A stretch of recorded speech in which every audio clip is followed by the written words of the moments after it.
Trong một thế giới nơi thần linh hủy diệt cõi giới, ninja băng và quỷ địa ngục giao tranh, một thằng cha đeo kính râm, áo ba lỗ và miệng không bao giờ ngưng bộc phét lại là người cứu cả Earthrealm không dưới 3 lần. Johnny Cage, gã ngôi sao hành động từng bị cả Hollywood chê bai là kẻ đảo nhái Bruce Lee, là làm trò ngớ ngẩn, khó coi, là người diễn không ra chất võ, đánh không ra chất diễn, lại chính là một trong những nhân vật OG của Mortal Kombat, xuất hiện từ phần đầu tiên và sống sót đến tận thời đại đa vũ trụ.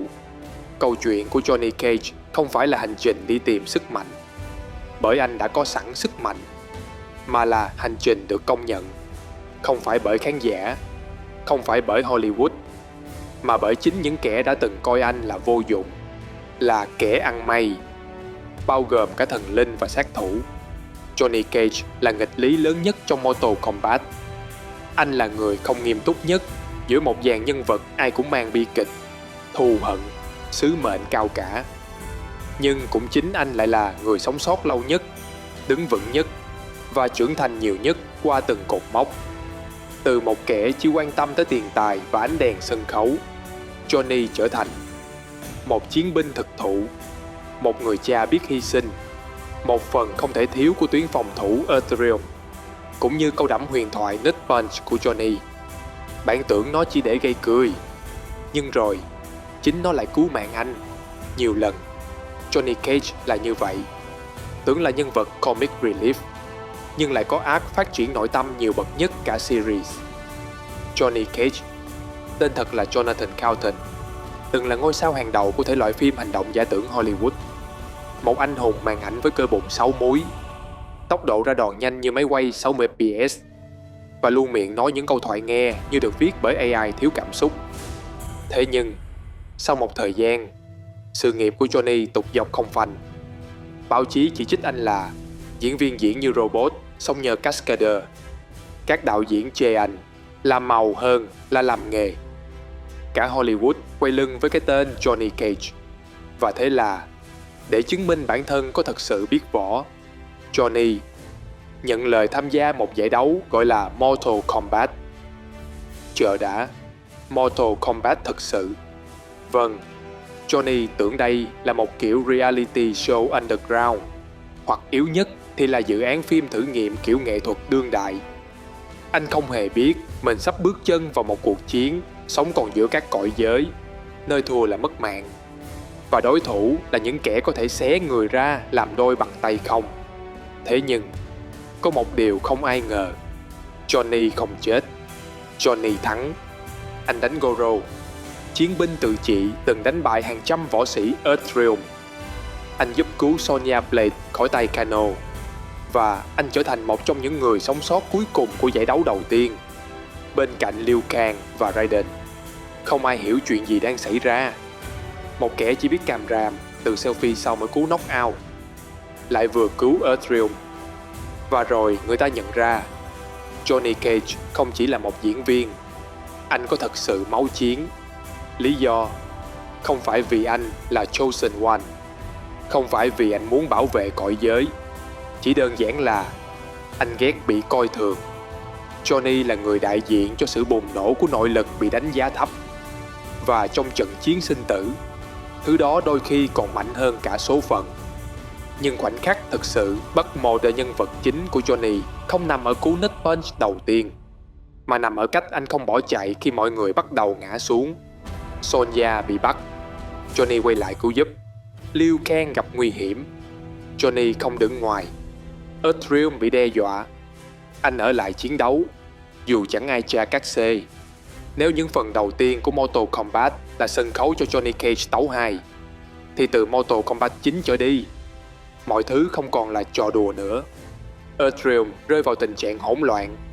Shao Kahn mở chiến dịch xâm lược cõi người, Quần Chi thâu tóm linh hồn của hàng loạt chiến binh, biện hộ thành xác sống. Raiden, người từng dẫn dắt tất cả, bắt đầu sa sút và phạm sai lầm nghiêm trọng. Và giữa cơn hỗn loạn ấy, Johnny Cage vẫn còn sống, vẫn chiến đấu và bắt đầu trưởng thành. Từ Mortal Kombat 10 trở đi, Johnny không còn là kẻ vô kỷ luật, bị Sonya Blade phê bình. anh trở thành một sĩ quan quân sự thực thụ, người được Raiden và cả tướng lĩnh Earthrealm tin tưởng giao nhiệm vụ. Và quan trọng nhất, Johnny trở thành cha của Cassie Cage. Cassie, đứa con gái thừa hưởng cả gen chiến đấu của Sonya và ngọn lửa bất cận của Johnny, chính là hình ảnh phản chiếu của người cha trong quá khứ. Nhưng khác với Johnny hồi trẻ, Cassie được nuôi dạy bởi một người đàn ông đã học được cách đặt người khác lên trên cái tôi của mình. Trong Mortal Kombat 10, Johnny dẫn đầu đợi chống lại sự trỗi dậy của Shinnok. Anh bị tra tấn, suýt mất mạng, nhưng vẫn không khai ra kế hoạch. Và khi con gái mình gặp nguy hiểm, Johnny không ngần ngại bước vào trận tự chiến một lần nữa. Với tư cách người cha, không phải anh hùng. Anh từng là người đàn ông mà chỉ quan tâm tới danh tiếng, spotlight, tiền bạc. Nhưng giờ, Johnny Cage là người dám thách thức Elder Gods, người dám chết vì con gái, và là chiến binh Earthrealm hiếm hoi không bị biến thành Revenant, không bị phản bội, không gục ngã. Sang Mortal Kombat 11, Johnny lại phải đối mặt với chính mình. Khi dòng thời gian bị Kronika đảo ngược, một phiên bản Johnny Cage thời trẻ xuất hiện. Đúng cái kiểu nhảm nhí và hay tự cao mà anh từng là. Đây là khoảnh khắc cực kỳ sâu sắc. Johnny buộc phải đối mặt với quá khứ mình từng sống, từng tự hào, nhưng giờ đã học được cách xấu hổ. Anh giận bản thân, cảm thấy khó chịu khi nhìn thấy một thiếu niên Johnny chỉ quan tâm đến tóc tai và danh vọng. Và rồi, Johnny nhận ra mình không cần phải diễn nữa, không cần spotlight, chỉ cần làm đúng và sống sót để bảo vệ những người mình yêu. Timeline mới của Mortal Kombat 1 được tạo ra bởi Fire God Liu Kang là một khởi đầu cho tất cả, và Johnny Cage cũng không ngoại lệ. Chỉ khác là thay vì được reset thành một chiến binh tốt bụng hơn, Johnny bị ném trở lại thời kỳ nhầy nhất, ngông nhất, tấu hệ nhất của mình. Johnny trong Mortal Kombat 1 là một ngôi sao Hollywood hết thời, sống một mình trong biệt thự, trang trí bằng tượng sáp của chính mình, luôn miệng nhắc đến fan và các C, trong khi sự nghiệp đang trượt dài. Tham gia vào hành trình bảo vệ Earthrealm không phải vì lòng yêu nước, mà vì Liu Kang hứa cho bảo tàng riêng. Phải, bảo tàng riêng. Trong đó có quầy hàng lưu niệm của Johnny Cage. Thoạt nghe như trò đùa, nhưng đây chính là chất Johnny Cage. Cái kiểu nhân vật mà dù bạn muốn ghét, lại không thể không yêu.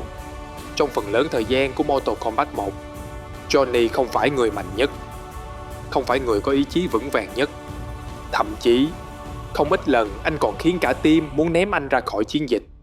Nhưng rồi, từng chút một, Johnny lại chứng minh, dù ngu ngốc, dù nhiều chuyện, dù chém gió banh nhà, khi cần thiết, anh vẫn là người đứng lại khi tất cả muốn bỏ cuộc. Trong hành trình lần này, Johnny có một vai trò đặc biệt, làm cầu nối cảm xúc giữa những chiến binh lạnh lùng.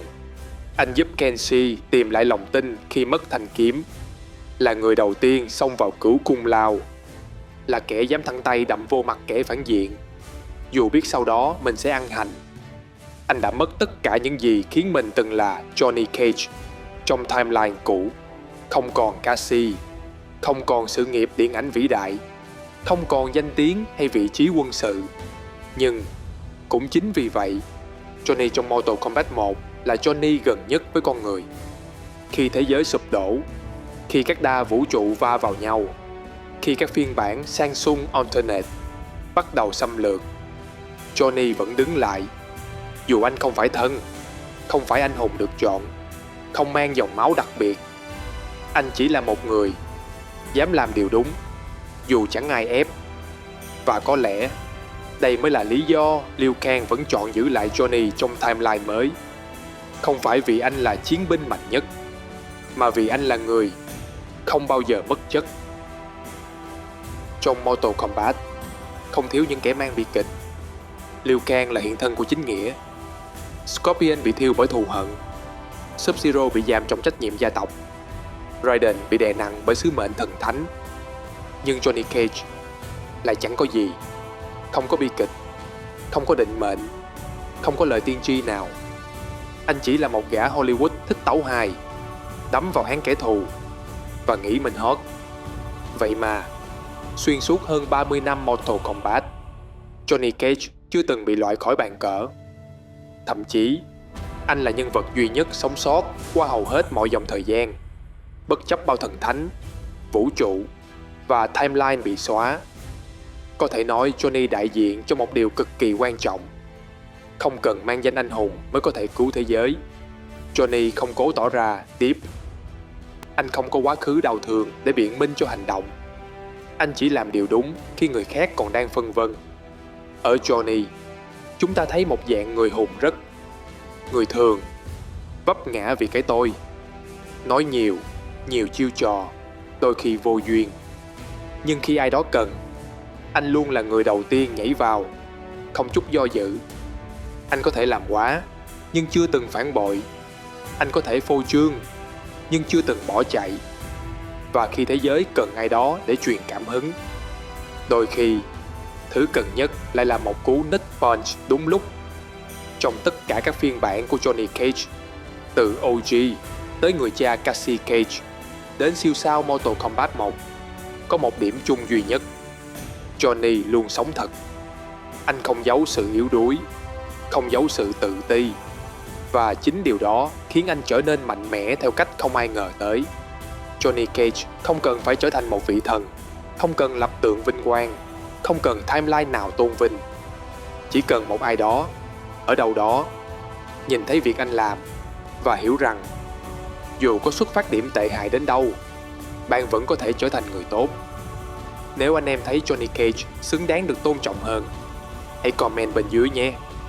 Và đừng quên đăng ký Maximon Gaming, vì tụi mình còn nhiều nhân vật chưa được kể đến. Hẹn gặp lại anh em trong video sau.